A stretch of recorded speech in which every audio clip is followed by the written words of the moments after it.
आपण बघत आहात जनता न्यूज महाराष्ट्र, सर्वसामान्यांचा आवाज।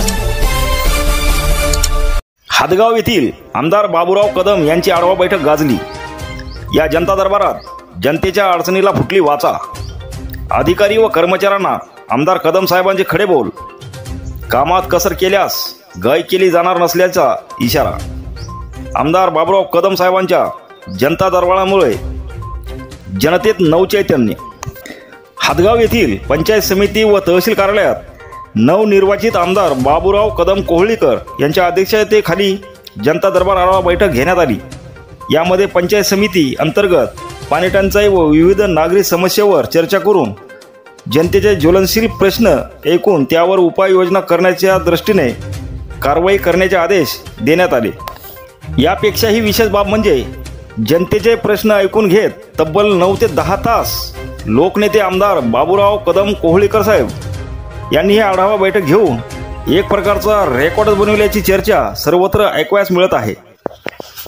या जनता दरबाराच्या रूपाने विनम्र स्वभावाचे आमदार बाबूरावजी कदम कोहळीकर साहेब जनतेच्या ज्वलनशील प्रश्नावरती रुद्र रूप धारण करताना दिसल्याने शासकीय अधिकाऱ्यांची एकच ताणबळ उडाली होती।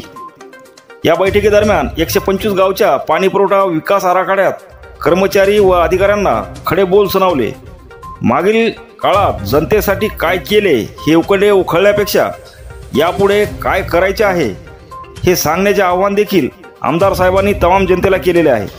पाणी, वीज, रस्ते हे जनतेचे ज्वलनशील विषय असून सर्व अधिकारी कर्मचाऱ्यांनी यामध्ये कुठलीही हलगर्जीपणा न करता मुख्यालय थांबण्याचे आदेशही संबंधितांना देण्यात आले।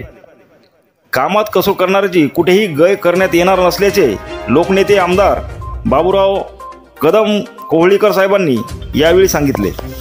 या आढावा बैठकीप्रसंगी माननीय खासदार सुभाषरावजी वानखेडे साहेब, अनिल पाटील बाभळीकर, माजी सभापती बाळासाहेब कदम, जिल्हा प्रमुख विवेकजी देशमुख, माजी नगरसेवक गोपाळ सारडा, भागवत देवसरकर, आबाजी वानखेडे, सहाय्यक बबन कदम, मंचक कदम, अमोल पाटील रोईकर, पोलीस निरीक्षक राजेश पुरी साहेब, हदगावच्या तहसीलदार सुरेखा नांदे, गटविकास अधिकारी बळवंत साहेब। या आढावा बैठकीचे सूत्रसंचालन गुणवंत काळे साहेब यांनी केले। जनता न्यूज महाराष्ट्रासाठी राजू पवार, हदगाव।